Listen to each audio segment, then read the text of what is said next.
लाल की राम राजा सरकार की, हनुमान जी महाराज की, बीजासन मैया की, भूत भावन भोलेनाथ की, जगत गुरु गुरुदेव भगवान की, भागवत महापुराण की।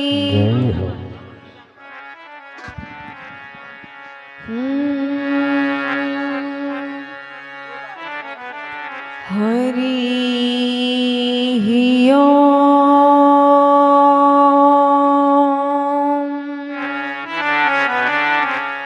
श्री गणेशाय नमः।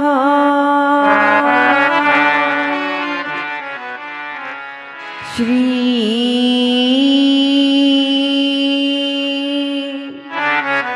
सरस्वती नमः। श्री गुरुचरण कमलेभ्यो नमः।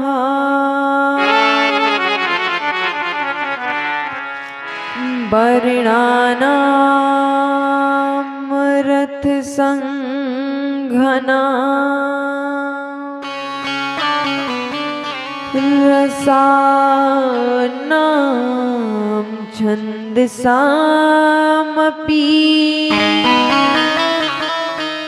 मंगलानां च कर्तारो वन्दे वाणी विनायको। रामाय रामभद्राय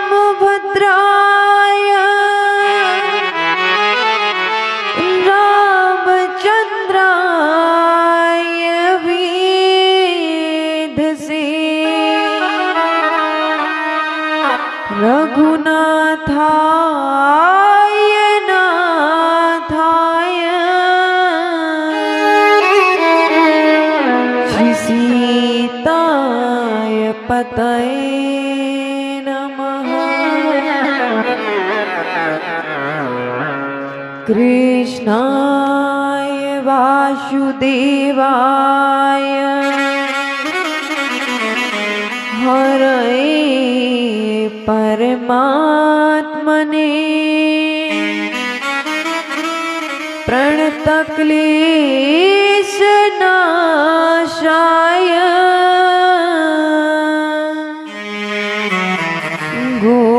गोविन्दाय नमो नमः। बंसी विभूषित करा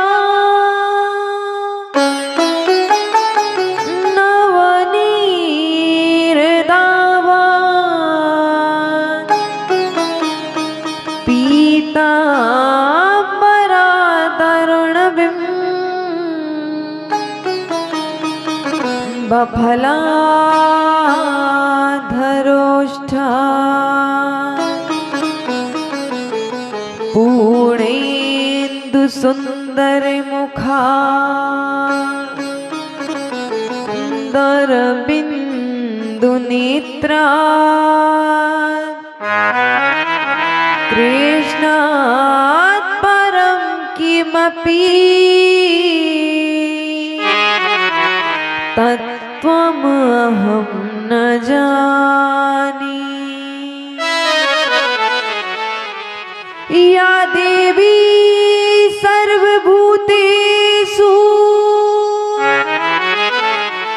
शक्तिरूपेण संस्थिता नमस्तस्यै नमस्तस्यै नमस्तस्यै नमो नमः। मनोजवं मारुति तुल्य बेगम जितेन्द्रियं बुद्धिमतां वरिष्ठम् वातात्मजं वानरयूथमुख्यम्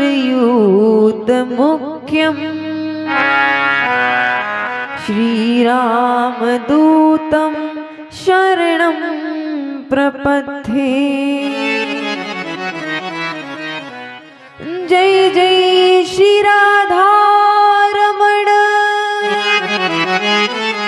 जय जय नवल किशोर, जय गोपी चित चोर प्रभु, जय जय माखन चोर।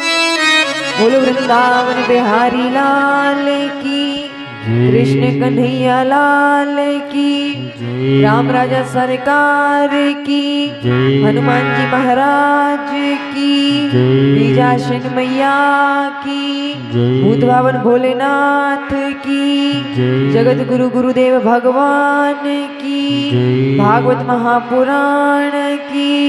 जय जय श्री राधे, जय जय श्री राधे, जय जय श्री राधे श्याम। परम मंगलमय, परात्पर, अकारण करुणा वरुणालय, भक्त वांछित कल्पतरु सरकार की बांगमय प्रतिमूर्ति श्रीमद् भागवत महापुराण के चरण कमलों में कोटि कोटि प्रणाम करते हुए, श्री राधा कृष्ण के चरणों में कोटि कोटि प्रणाम, श्री सीताराम के चरणों में कोटि कोटि प्रणाम, राम जी के परम प्रिय दूत श्री बालाजी महाराज के चरणों में कोटि कोटि प्रणाम, जगत जननी माँ जगदम्बा माँ परम्बा बीजासन मैया के चरणों में कोटि कोटि प्रणाम, भूत भावन भोलेनाथ के चरणों में कोटि कोटि प्रणाम, जगत गुरु गुरुदेव भगवान के चरणों में कोटि कोटि प्रणाम, ग्राम देवता नगर देवता सभी को बारंबार प्रणाम करते हुए एवं सभी से आग्रह करते हुए कि किसी ना किसी रूप में कथा पंडाल में पधार करके हम सभी के ऊपर अपना आशीर्वाद प्रदान करें। कथा में विराजी हुई सभी माताएं, सभी भक्तों के हृदय में श्री सीताराम की झांकी का दर्शन करते हुए बाबा की एक पंक्ति के साथ, सिया राम मैं सब जग जानी, करऊ प्रणाम जोर जुग पानी। सभी को श्री सीताराम राधे श्याम। बोलो कृष्ण कन्हैया लाल की, राम राजा सरकार की। आज श्रीमद् भागवत महापुराण के चतुर्थ दिवस की सायकालीन वेला में हम आप सभी प्रवेश कर रहे हैं।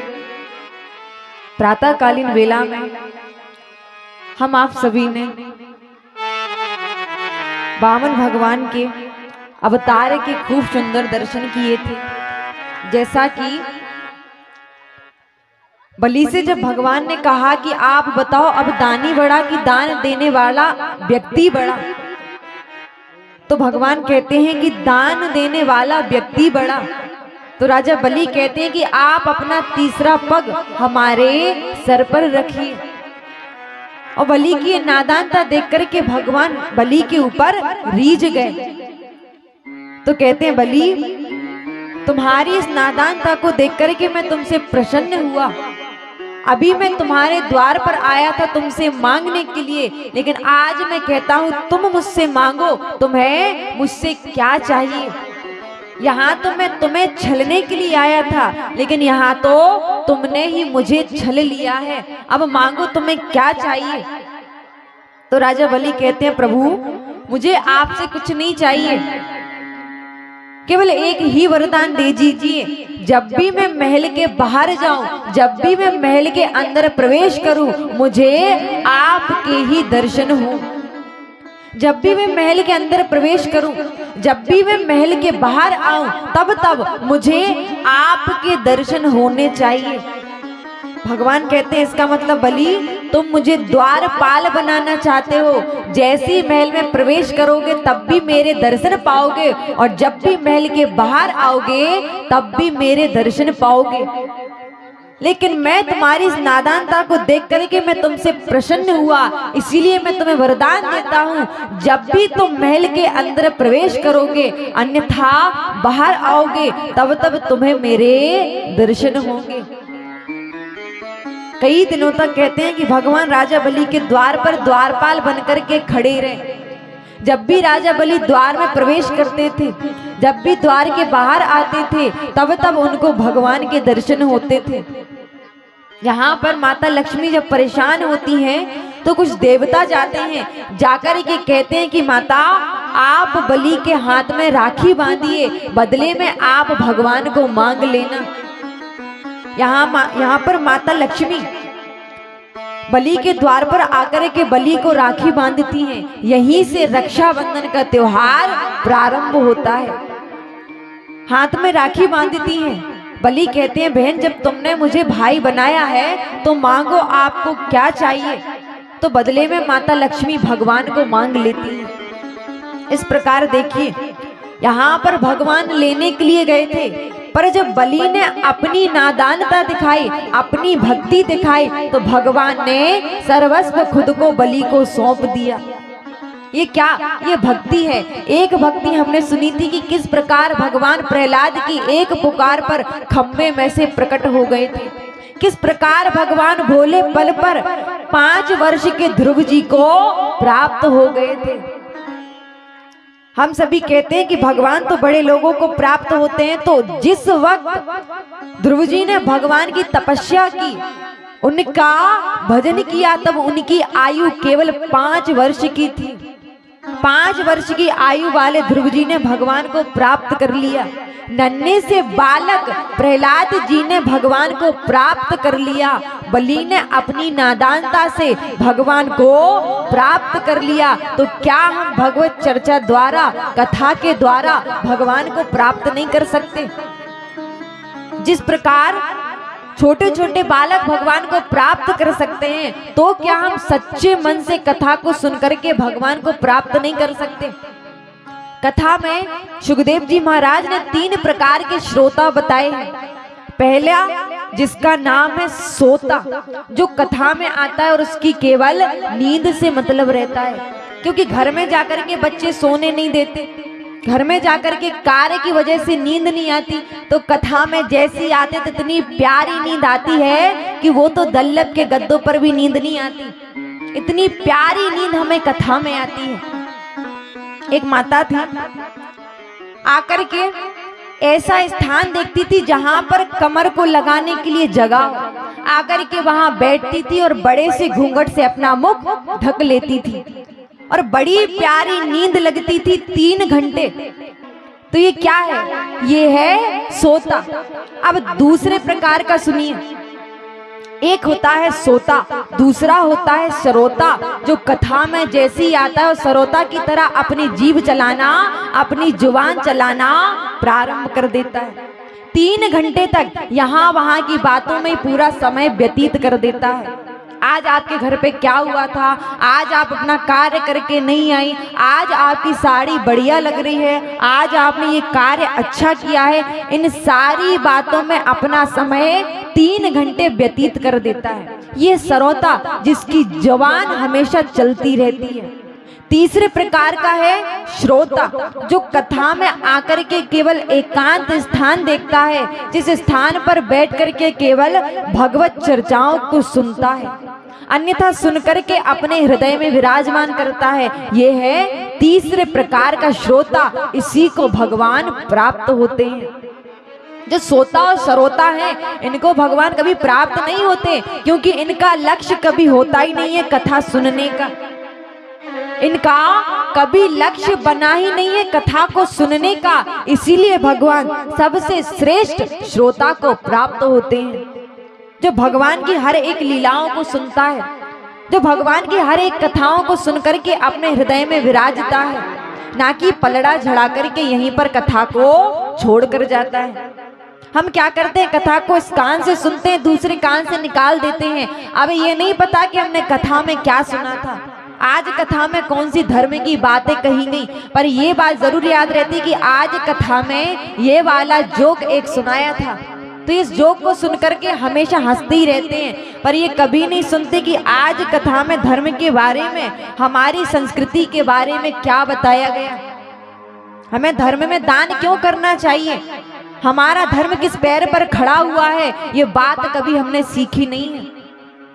एक कान से सुनते हैं और दूसरे कान से सारी चर्चाओं को निकाल देते हैं। यहाँ पर राजा परीक्षित पूछते हैं, क्या कोई पापी व्यक्ति जिसने अपने जीवन में केवल पाप ही किए हो, उसने अपने जीवन में केवल पाप ही किए हो और पाप करते करते एक बार मुख से यदि भगवान का नाम निकल गया तो क्या वो भगवान के धाम को प्राप्त हुआ है?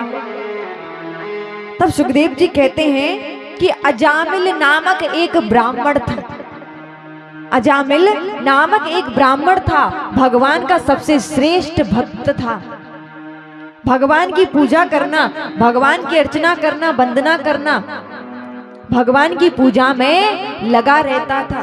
पर एक दिन जब घर वापस लौटते हुए किसी गणिका को किसी पुरुष के साथ देख लिया, किसी स्त्री को, एक वेश्या को किसी पुरुष के साथ में संबंध बनाते हुए देख लिया, उस गणिका को देख करके अजामिल को प्रेम हो गया। पास में जाकर के अजामिल कहते हैं, देवी क्या तुम मेरे साथ चलोगी?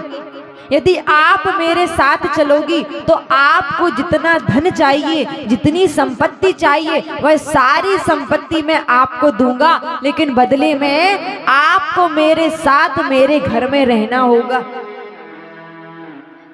अब वह गणिका अजामिल के साथ में अजामिल के घर आ जाती है।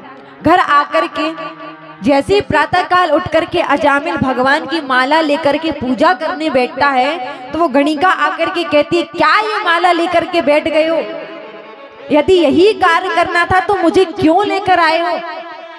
यदि भगवान की माला को ही जपना था तो क्यों हमें यहाँ लेकर आए हो?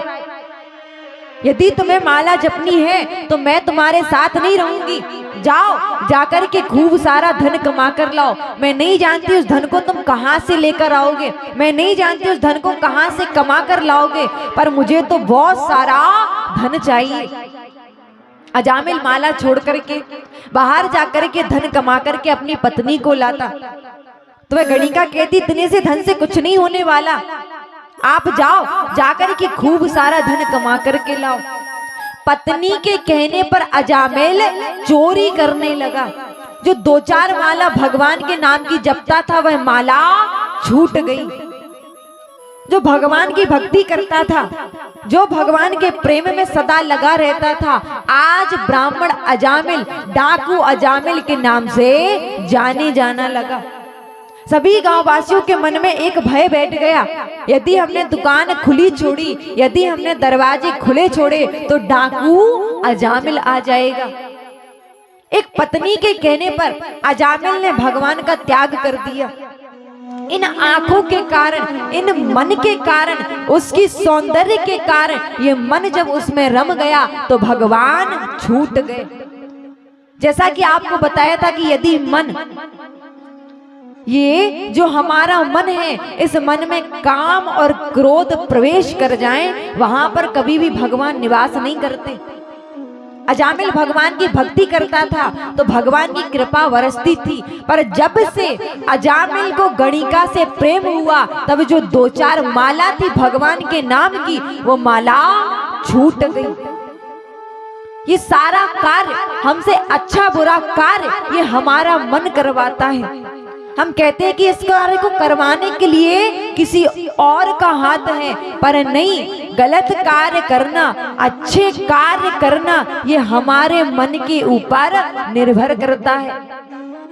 यदि आपके सामने कोई गलत दृश्य आता है, यदि आपके सामने कोई असत्य बात आती है, तो आप अपने मन को समझाइए, आप अपने मन से कहिए ये कार्य गलत है, हमें अच्छे रास्ते पर चलना है। अच्छा भी हमारे द्वारा ही होता है, बुरा भी हमारे द्वारा ही होता है।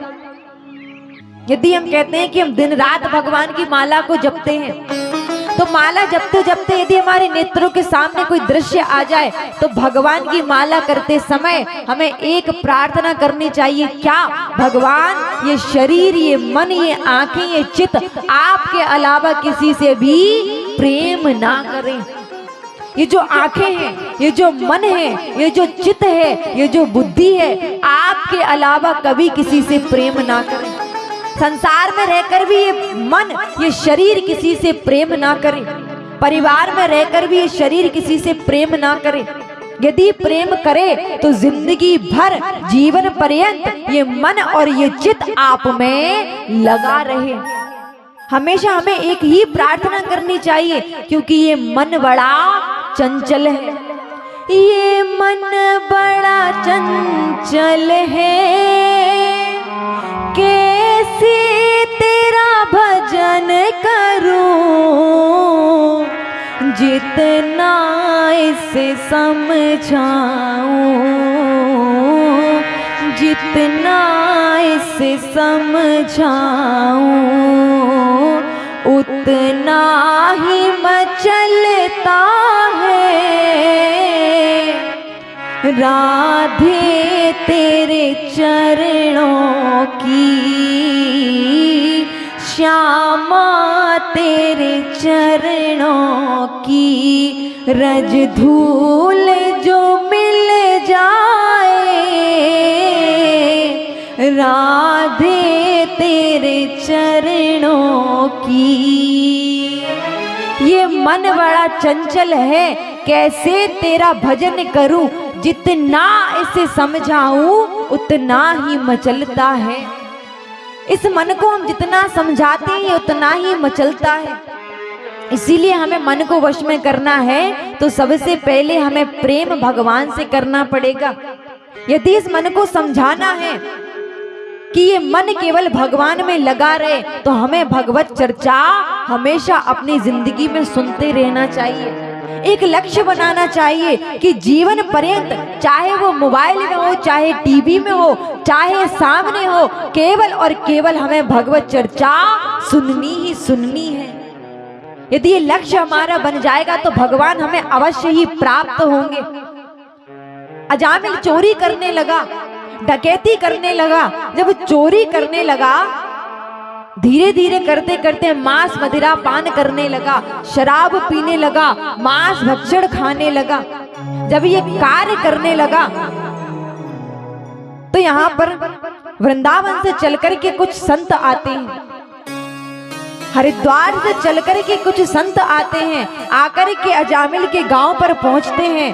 तो अजामिल के गांव का एक व्यक्ति, उस व्यक्ति से वह संत पूछते हैं कि मैं हरिद्वार से चलकर के आया हूँ, मुझे वृंदावन जाना है, रात्रि को आपके गांव में विश्राम करना है। क्या कोई ऐसा भक्त है जो भगवान का परम भक्त हो? वहां पर हम रात्रि विश्राम करेंगे, आज भोजन भी वही करेंगे और प्रातः काल जैसी होगी वहां से हम सभी चले जाएंगे। वो व्यक्ति कहता है कि बड़े अपने आप को संत बताते हो, बड़े अपने आप को महात्मा बताते हो, अब मैं तुम्हें ऐसे घर भेजूंगा जहां पर तुम ये महात्मा बनना जो तुम ढोंग बताते हो ये तुम्हारा छूट जाएगा। कहते हैं कि हमारे गांव में अजामिल नामक एक ब्राह्मण है जो भगवान का परम भक्त है, आप वहीं जाकर के विश्राम कीजिए। संत बड़े सरल स्वभाव के होते हैं, आकर के अजामिल के द्वार पर पहुंचते हैं तो अजामिल की पत्नी वह गणिका बाहर आती है, संतों को देख करके प्रणाम करती है। संत कहते हैं बेटी अजामिल कहाँ है? मैंने सुना है कि तुम्हारे पति बहुत बड़े भक्त हैं, आज रात्रि को हम यहीं विश्राम करेंगे, विश्राम करके तुम्हारे यहाँ पर आज भोजन ग्रहण करेंगे। अजामिल की पत्नी चरणों में गिर करके कहती है कि प्रभु मुझे क्षमा करें, आप भोजन तो छोड़ो, मैं अपने हाथों का आपको जल ग्रहण भी नहीं करा सकती। आपसे किसी ने झूठ बोला, मेरे पति कोई भक्त नहीं है, मेरे पति भगवान के कोई भक्त नहीं है, मेरे पति तो मांस मदिरा पान करते हैं। अरे मैं तो आपको अपने हाथों का भोजन भी नहीं खिला सकती, आपको अपने हाथों का जल ग्रहण भी नहीं करा सकती। ये सुनकर के संत कहते हैं, देवी बेटा कोई बात नहीं।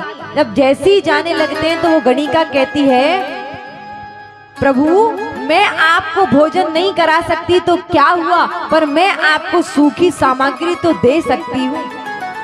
अब मैं आपको जब सूखी सामग्री दूंगी तो सामग्री से आप स्वयं भोजन बनाना और स्वयं भोजन ग्रहण करना। तब एक वृक्ष के नीचे वह संत और महात्मा बैठ कर के अजामिल की पत्नी के द्वारा दिया गया सूखा भोजन, उससे भोजन बनाते हैं। भोजन बना करके भगवान को भोग लगाते हैं और जैसी स्वयं पाने वाले होते हैं कि उनके आंखों से अश्रु प्रवाह हो जाते हैं। आंखों से जब अश्रु प्रवाह होते हैं तो उनसे पूछते हैं कि गुरुजी क्या बात है, आप भोजन करते करते रोने क्यों लगे, आपके आंखों से अश्रु, ये आंखों से आंसू आने का क्या कारण है। तब वो गुरुजी कहते, बेटा यदि हम किसी के घर का अन्न खाते हैं तो उसको जरूर कुछ ना कुछ देना चाहिए। हमने अजामिल के यहाँ का अन्न खाया है, हमने भोजन खाया है, तो इससे हमारा भी कर्तव्य बनता है कि हम अपने द्वारा अजामिल का भला करें। अजामिल पहले भगवान का भक्त था, बुद्धि भ्रष्ट होने के कारण वह चोर बन गया, मांसाहारी भोजन करने लगा। पर ऐसा क्या करूं कि जब वह भगवान के धाम को जाए तो उसको मोक्ष प्राप्त हो जाए। तभी वहां से सामने से अजामिल आता है। अजामिल संतों को देख करके कहता है कि आपकी हिम्मत भी कैसी हुई मेरे घर के सामने विश्राम करने की, आपकी हिम्मत भी कैसी हुई मेरे घर के सामने विश्राम करने की। अजामिल की आवाज सुनकर के अजामिल की पत्नी बाहर आती है, आकर के कहती है, आप क्यों चिल्लाते हैं इन संतों पर, इन महात्माओं पर, क्या बात है।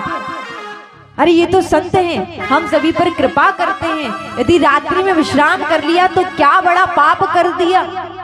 अजामिल अपनी पत्नी से डरता था, कहता है, देवी यदि आपने इनको रोका है तो अच्छा ही रोका होगा, भला मैं आपके आगे कैसे बोल सकता हूँ। तब भाई संत कहते हैं, बेटा कहते हैं कि जब संतों को भोजन कराते हैं तो हमें दक्षिणा अवश्य देनी चाहिए। तो अजामिल कहता है, आप तो शुक्र मनाओ कि अभी तक आपके हाथों में जो कुछ भी वस्तु है इसको मैंने छीना नहीं है। आपके हाथ में ये जो कमंडल है, ये जो चमटा है, अभी ये सोचो कि मैंने इसको छीना नहीं है, वरना यहाँ से आपको खाली हाथ जाना पड़ता। तब पत्नी कहती है कि आप किस प्रकार से बात करते हैं इन संतों से, क्षमा मांगिए। तो जामिल कहता है, देवी यदि आप कहती हो तो मैं क्षमा अवश्य मांगूंगा। तब भाई गुरुजी कहते, बेटा मुझे तुमसे रुपया नहीं चाहिए, मुझे तुमसे संपत्ति नहीं चाहिए, मुझे तुमसे एक वचन चाहिए। कैसा वचन? तुम्हारा जब 8वां बालक होगा तो उस 8वें बालक का नाम तुम नारायण रखोगे। जब तुम्हारे यहाँ पर 8वीं संतान होगी तो संतान का नाम तुम नारायण रखोगे। अजामिल कहता है, इसमें कौन सी बड़ी बात है, जब मेरा 8वां बालक होगा तो मैं उसका नारायण नाम रख दूंगा। अब वह संत वहां से चले जाते हैं। अजामिल के यहाँ पर 8वां बालक होता है तो उसका नाम नारायण रखते हैं। अब यहाँ पर जब अजामिल का अंत समय आता है, जब यमराज के पार्षद अजामिल को लेने आते हैं, तो अजामिल को जब कष्ट और पीड़ा होती है तो उसके सामने, आंखों के सामने सबसे छोटा बालक नारायण खेल रहा होता है। तो जब यमराज के पार्षद आते तो उन्हें देख करके अजामिल के मुख से निकलता है, बेटा नारायण मुझे बचाओ, बेटा नारायण मुझे बचाओ। इतना सुनकर के भगवान के पार्षद अजामिल को लेने आ जाते हैं। ये बात सच है, जब मृत्यु निकट होती है, अंत समय निकट होता है तो उस अंत समय में हमारे मुख से केवल अपने परिवार के सदस्यों का ही नाम निकलता है। ज्यादा से ज्यादा हमारे परिवार में हमारे बच्चे, हमारी बेटियां, इन्हीं का नाम हमारे मुख से निकलता है।